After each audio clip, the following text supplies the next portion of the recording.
with our next keynote session. Our title is The Silent Champion, How Indirect Procurement Wins in Tariff Times. So if we could please welcome to the stage Anne Valtink, Principal at Oliver Wyman. A warm welcome for Anne, please.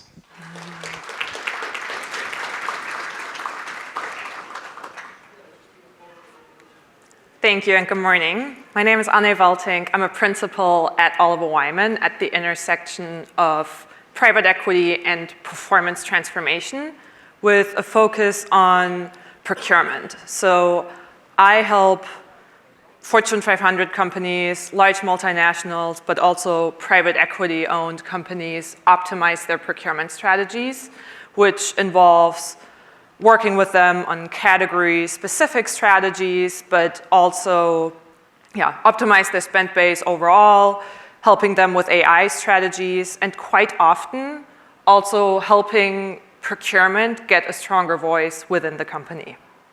I also previously worked as Chief Procurement Officer at Radial, one of America's largest e-commerce fulfillment providers.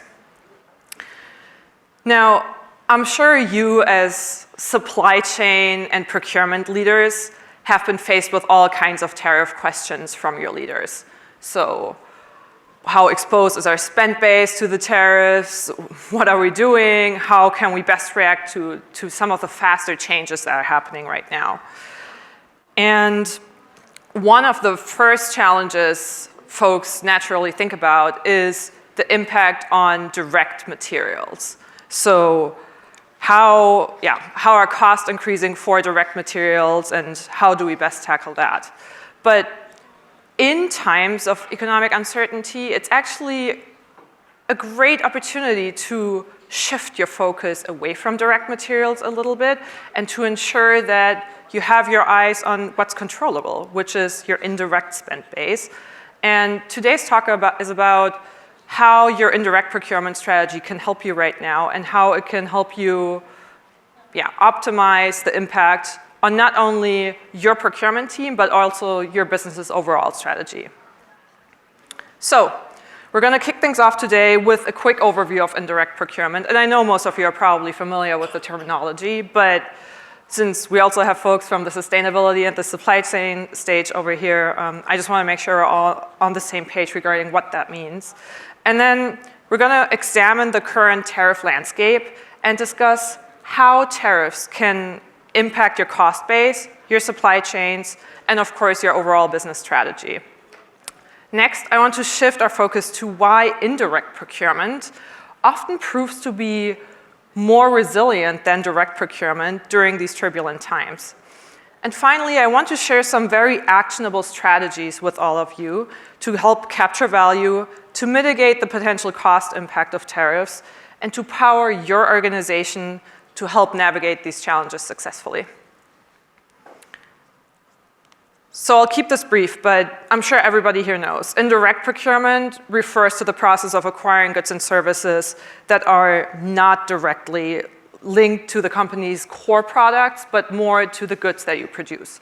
So for example, if your company produces hard goods, direct procurement refers to all the raw materials and the components that go into that product, whereas indirect procurement refers to the part of the external cost base that is the overhead, so to say. So marketing, packaging, contingent labor, all of those things that don't flow directly into your bill of materials.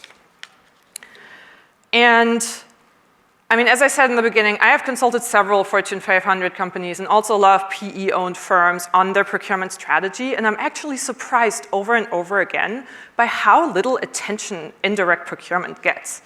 Quite often, indirect procurement makes up at least 10% of the external cost base, but quite often about a third and sometimes even more than 50%.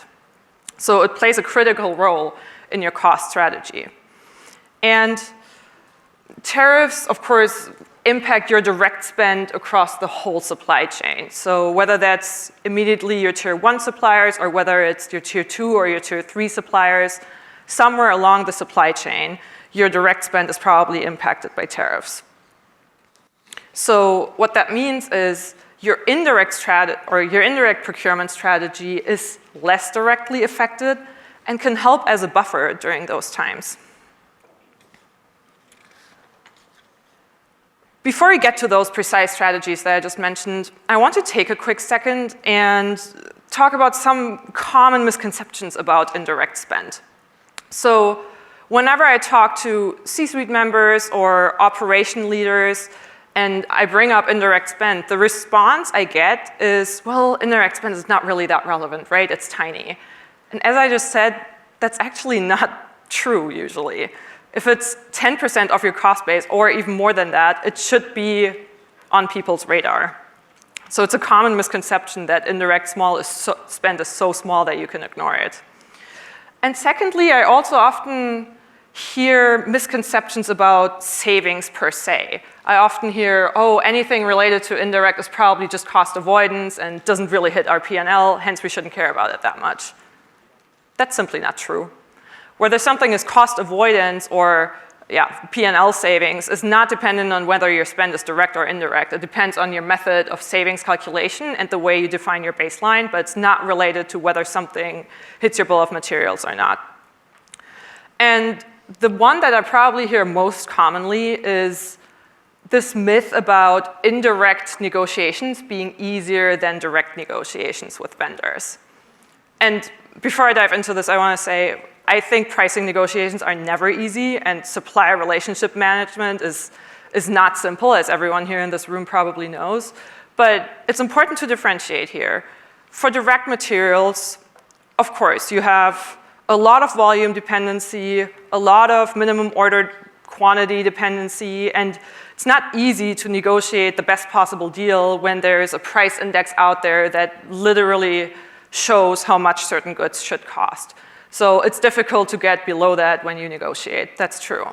But think about indirect for a second. I mean, every indirect spend category is very different, right? Whether you negotiate a deal for marketing versus IT versus contingent labor, all of those categories have very different pricing structures and actually don't have a lot of price transparency.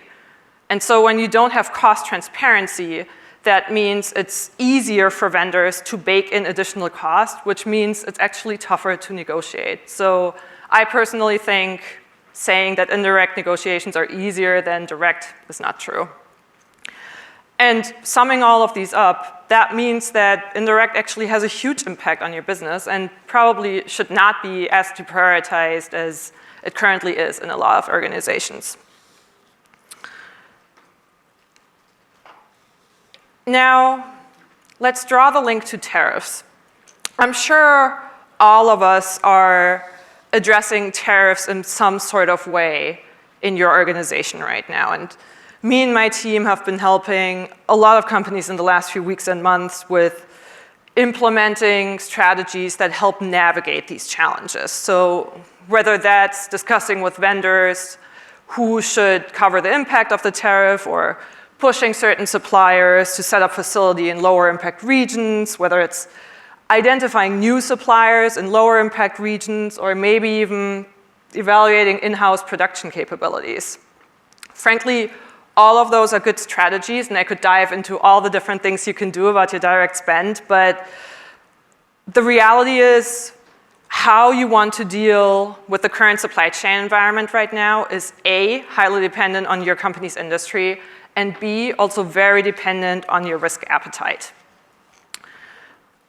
So if you would like to discuss more strategies for tariff mitigation for your direct spend, feel free to approach me after this session. But there is something to say about controlling what is controllable right now, and that currently is your indirect spend.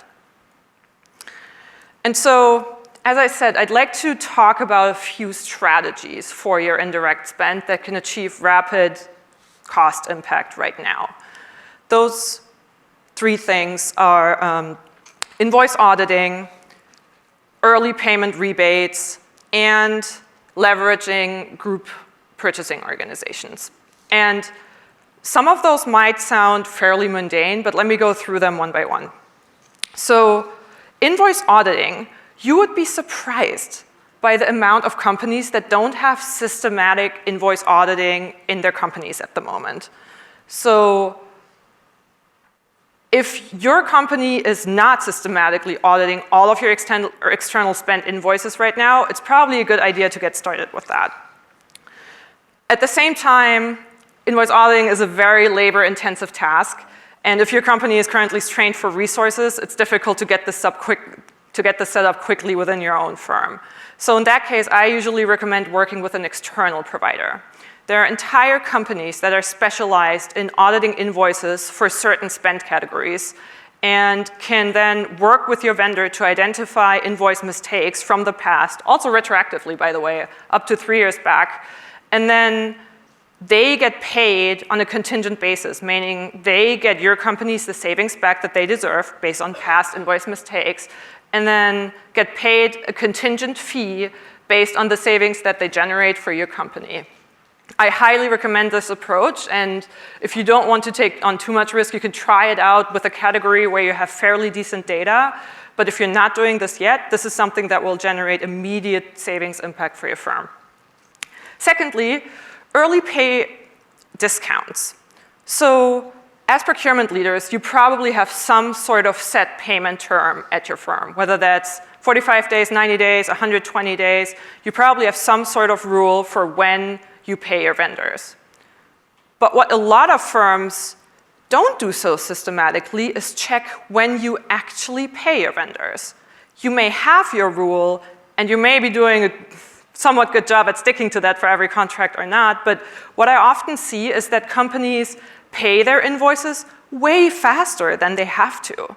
So if you have set payment terms for 90 days, but your invoices actually always get paid after 2 weeks, you're probably losing out on cash flow. And of course, the core recommendation here would be to fix that, and that's probably a longer process. The reason for this is usually that the payment of invoices is done by accounting, not by procurement, and accounting has incentives to not have any overdue invoices, so they'd rather let it get done fast. But while changing that process might take a little longer, what you can do is get early rebate or get rebates for those early payments.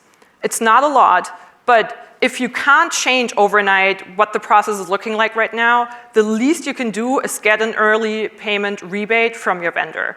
You can either negotiate this with your vendor directly, or you can engage in an external program for early payment rebates, which are fairly established by now, and don't mean you have to change anything in your process. You just get payments back for what you're already doing. And lastly, group purchase organizations are a fantastic measure, especially for all of your tail spend. So if you have spend in your portfolio that you feel like you can't dedicate a lot of resources to because it doesn't justify enough ROI, or you feel like you don't have enough leverage because the spend is so small you can't really negotiate well with the supplier, group purchase organizations are a great lever for that. So the way this works is that your spend gets bundled with spend of other companies who also have small spend in those categories, and then bundled together through group purchase organizations, you get better terms. It does not mean that you have to change your contract. Your contract with the vendor stays as is, but the group purchase organization has an incentive set up with the vendors themselves. I've implemented this at various firms, and this approach has yielded immediate impact, especially for tail categories, and I highly recommend it.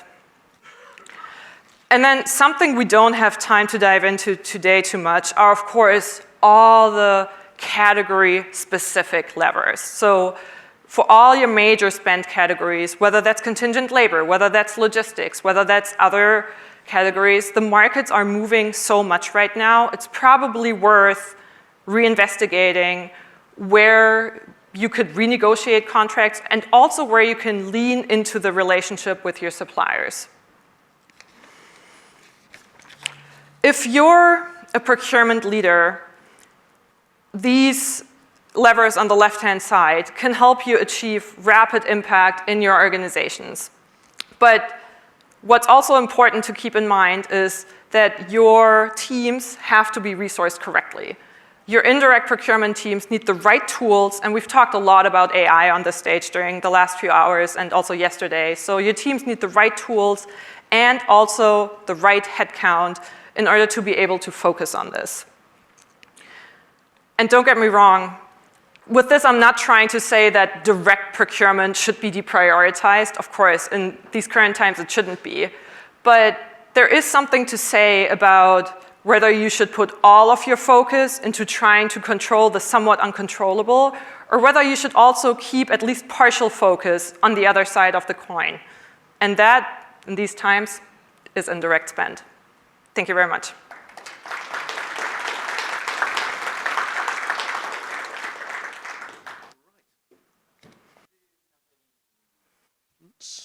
Do we have any questions from the room? There we go. I appeared from nowhere. I caught my tech team off guard. I was hiding behind the corner. Any questions from the room at all? I know I do have a couple myself. I will take that as a no. Tariff times, it's such a perfect way of describing. It's a very unusual scenario we're in at the moment. From your perspective, how can people stay agile when things are changing day to day? Longer term strategies seem a slightly quaint idea in this particular era. From your perspective, how can you stay agile? I think twofold. A, you have to maintain transparency. And transparency does not only cover your tier 1 supplier, it goes all the way down the supply chain. So if you don't feel like you currently have a way to assess how impacted your supply chain is by tariffs, I highly recommend investing in that transparency, because you can only react well if you know what's going on, and if you're at least somewhat well prepared. The second approach is, don't set the expectations too high and expect the unexpected, right? I think trying to carve too much in stone and trying to be too specific with the impact is probably not the best approach right now. It's better to also set the expectation with leadership that things are indeed in flux right now. And one way to maybe do this best, not only towards leadership, but also with your own vendors, is to lean into the relationship that you have built wherever you can. And if you have an opportunity right now to lead into the relationship, maybe by attributing a little more volume to your vendor here or there, or by letting them be part of your company's growth, now would be the time. And my last question ties into the fact, as you call it here, the silent champion. There's so many of those levers that can be pulled. Not everyone is pulling them. Where do you start in that kind of scenario? There are lots of options there that you can take. What's day one, task one, to try and achieve some of those challenges? Step one, transparency on your spend. I know it sounds so simple, but a lot of companies are not aware of where their total spend even sits. You might think you know, but make sure to check all of your non-PO spend. Make sure to check all of your locally managed spend. Try to get a total view of your spend. And then the second step is prioritize hardcore. So try to not work on the smallest pockets of your spend. Try to not focus on the 5-figure spend pockets that might be living in some of the local entities, so to say, but go after the big fish right now. Okay, well, it is such a relevant topic at the moment. Really, really enjoyed the discussion. Up next on the stage is the Future of Agentic AI panel. That is at 11 o'clock. But for now, our thanks to Anna Valtink, Principal at Oliver Wyman, and we were talking the silent champion, how indirect procurement wins in tariff times. Big thank you. Thank you very much.